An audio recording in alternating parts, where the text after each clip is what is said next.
Assalamualaikum warahmatullahi wabarakatuh. Saya Syakira Farah Salsabila dari kelompok 4 ingin mempresentasikan proyek akhir kami yang berjudul Perbandingan Direct Multiclass dan Two-Stage Classification untuk Screening Awal Penyakit Ayam berbasis Citra Feses. Proyek ini kami implementasikan dalam bentuk web menggunakan Streamlit, GridCamp, OpenAI, dan Supabase. Di sini ada teman-teman anggota kelompok saya yang bernama Damia Balkis, Aiska Naila Zahrani, dan Dia Safira. Baik, yang pertama saya akan menjelaskan latar belakang.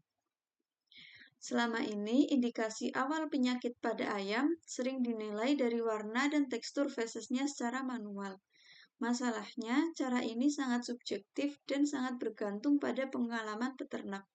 Disinilah deep learning bisa menjadi solusi menggunakan model CNN dengan transfer learning mampu mengenali pola visual feses untuk membedakan 4 kondisi healthy, coccidiosis, salmonella, dan Newcastle disease.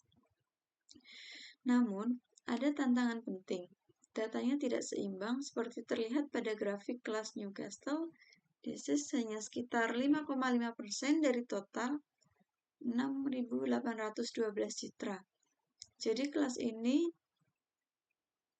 jadi fokus utama kami.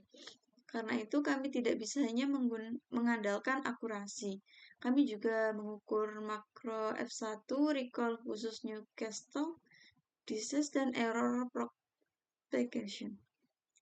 Yang perlu ditegaskan, sistem ini dirancang sebagai penyaring awal yang cepat dan mudah dipahami, bukan pengganti diagnosis klinik dari dokter hewan. Untuk selanjutnya, rumusan masalah dan tujuan. Dari latar belakang tadi, kami merumuskan beberapa pertanyaan penelitian. Yang pertama, bagaimana merancang model screening awal ini? Bagaimana perbandingan pendekatan direct multiclass versus two-stage? Bagaimana dua backbone MobileNet V2 dan EfficientNet B0, serta bagaimana pengaruhnya terhadap makro F1, recall, Newcastle, dan error propagation.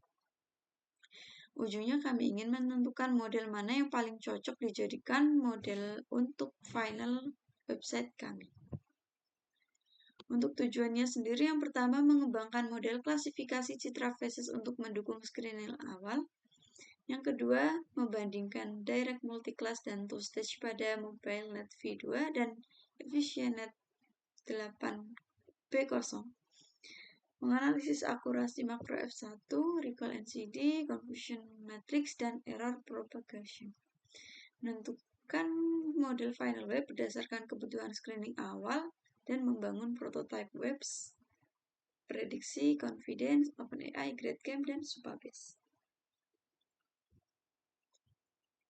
Nah, pada slide 4 ini dataset yang kami gunakan yaitu Poultry Disease Detection dengan total 6.812 citra valid terbagi ke dalam 4 kelas dengan ukuran input 224 dikali 224 pixel RGB, healthy sekitar 30%, coccidiosis 31%, salmonella 33%, dan Newcastle disease hanya 376 citra atau 5,5%.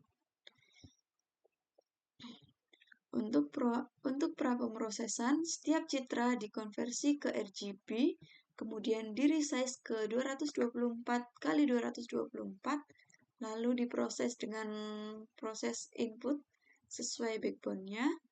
Augmentasi hanya diterapkan pada data training berupa random horizontal flip, penyesuaian brightness dan kontras.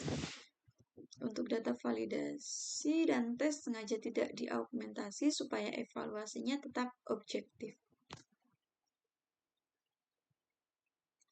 Nah, ini untuk pembagian datasetnya. Data trainingnya ada 4.768, data validationnya 1022 dan data tesnya 1022. Ini pembagiannya itu dengan proporsi 70 dibanding 15 dibanding 15.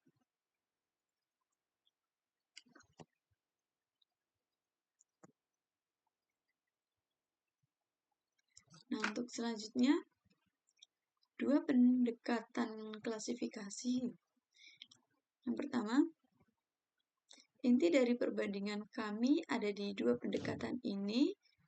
Yang pertama ada direct multiclass, satu model langsung memetakan citra ke salah satu dari 4 kelas, alurnya sederhana dan tidak ada resiko error propagation. Yang kedua, two stage. Di stage 1, model hanya membedakan healthy versus unhealthy. Kalau terdeteksi unhealthy, baru masuk ke stage 2 untuk diklasifikasikan menjadi Coccidiosis, Salmonella, atau Newcastle. Kelemahannya adalah resiko error propagation. Kalau stage 1 salah menganggap citra sakit sebagai healthy, citra itu berhenti di situ dan tidak pernah diproses di stage 2. Inilah yang akan jadi salah satu poin analisis penting kami. Untuk selanjutnya, konfigurasi model dan transfer learning. Untuk konfigurasi model, kami menggunakan dua backbone ringan dan ada optimasi, epoch dan callback, classifier head, dan fungsi loss, serta tidak menggunakan batch normalization binary atau fine tuning. Tidak, karena tidak sesuai dengan netbook. Untuk selanjutnya, ini ada 4 eksperimen yang kami gunakan. Yang pertama, skenario 1, Mobile Net V2 menggunakan direct multiclass dan EfficientNet B0 direct multiclass. Yang ketiga ada Mobile Net V2 dengan two stage dan EfficientNet B0 two stage.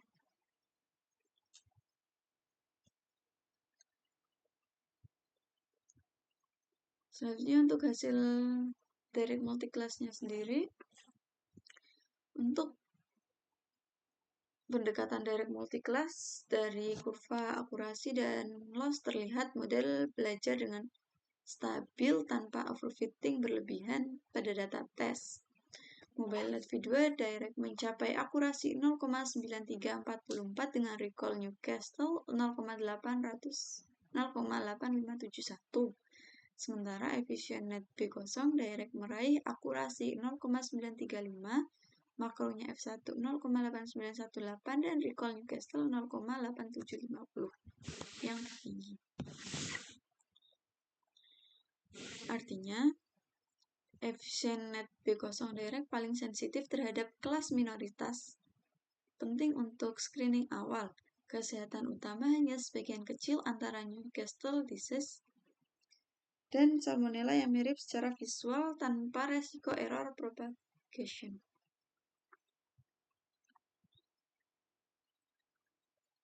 Untuk selanjutnya ada two stage dan threshold tuning.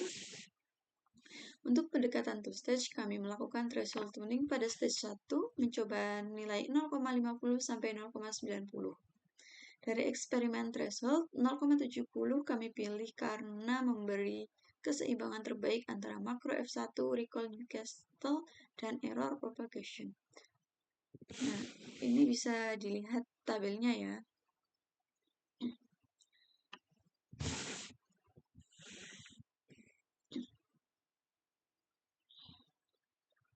Pada konfigurasi default errornya itu 37 pada 30 citra pada Mobile Net V2 dan 30 pada Efficient B0.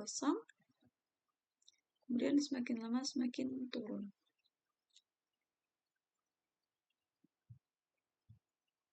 Untuk selanjutnya, perbandingan 4 skenario.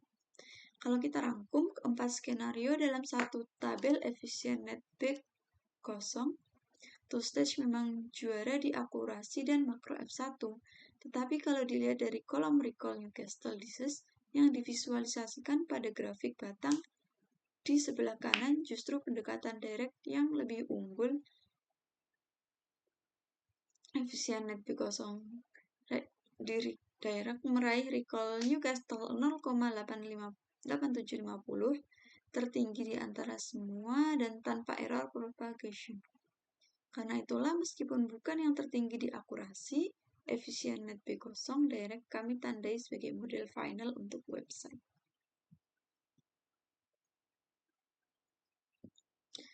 Untuk selanjutnya, keputusan model final. Jadi inilah keputusan kami meskipun Efisienet B0 two-stage punya akurasi dan makro F1 tertinggi, model final untuk web kami pilih Efisienet B0 direct multiclass. Alasannya ada 3.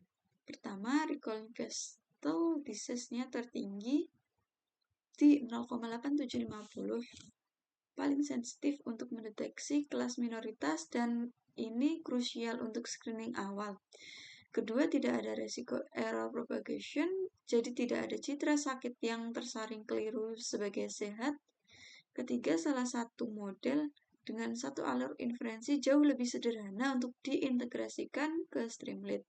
Untuk tujuan screening awal, mendeteksi yang sakit itu lebih penting daripada sekedar akurasi tertinggi. Nah, supaya model kami tidak sekedar kotak hitam, kami tambahkan interpretabilitas dengan GradCam. GradCam menyorot area citra yang menjadi perhatian model saat memprediksi, seperti contoh di slide. Ini model fokus pada gumpalan feses saat memprediksi salmonella dengan confidence 0,91. Tapi kami tekankan GradCam ini bersifat kualitatif. Ia alat bantu interpretasi, bukan bukti kebenaran prediksi. Ada keterbatasan juga, heatmap tidak selalu fokus penuh pada objek utama karena dipengaruhi kualitas citra latar pencahayaan dan posisi objek. Jadi kami pakai sebagai pendukung, bukan indikator tunggal. Nah, ini untuk prototype web Streamlit. Setelah ini saya akan mendemokannya. Untuk alur sistemnya ini ada unggah citra, kemudian website itu mengkonversi RGB dengan 224 x 224 pixel, kemudian pre-process, dan keempat ada prediksi 4 kelas, dan yang terakhir ada muncul breadcrumb, kemudian deskripsi dan riwayat. Nah, untuk kesimpulannya sendiri, kami telah melakukan perbandingan menyeluruh antara direct multiclass dan two-stage pada 2 backbone dengan split stratified 70 dibanding 15 dibanding 15. Yang kedua, akurasi tertinggi. Yang ketiga, sistem web integrasi menggunakan Streamlit dan model final web dengan Efisienet B0 direct multiclass, dan streaming awalnya adalah sistem penyakit awal, bukan diagnosis klinis final. Nah, itu saja presentasi yang dapat saya sampaikan. Mohon maaf jika tidak jelas PPT-nya atau suaranya, karena saya akan melampirkannya yang lebih jelas. Berikut ini saya akan melakukan demo aplikasinya terlebih dahulu.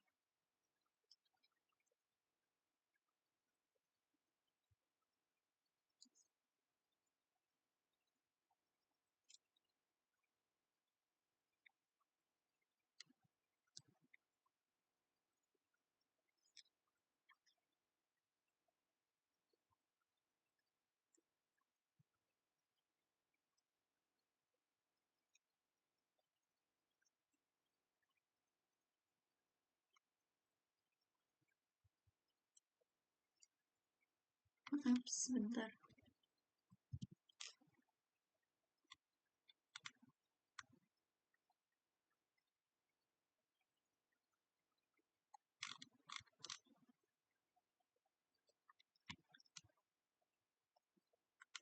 Nah, ini yang pertama kita mengunggah foto facesnya terlebih dahulu.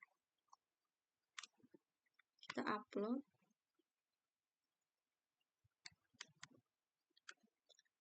Kita pilih gambar yang ini. Kemudian kita pencet button prediksi sekarang. Oke, ini sudah terlihat kelas terdeteksi koksidiosis dengan confidence score 96,27%, untuk healthy-nya 2,60%, Newcastle disease 0,57%, Salmonella 0,55%. Di sini ada penjelasan tentang AI. Pola feces mengindikasi kemungkinan infeksi koksidiosis, yaitu penyakit yang disebabkan oleh parasit protozoa atau Elimeria sp yang menyerang saluran pencernaan ayam. Umumnya ditandai dengan feces berdarah atau berlendir. Penyakit ini sering muncul pada kondisi kandang yang lembab dan padat. Segera konsultasikan ke dokter hewan atau petugas penyuluh lapangan setempat untuk pemeriksaan dan penanganan lebih lanjut.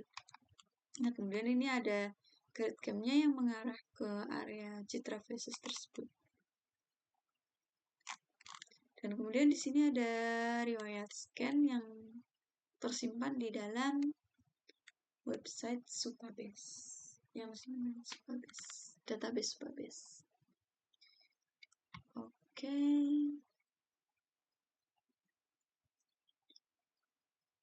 Sudah, seperti itu saja yang dapat saya sampaikan. Terima kasih. Maaf jika ada kesalahan kata. Sekian dari saya.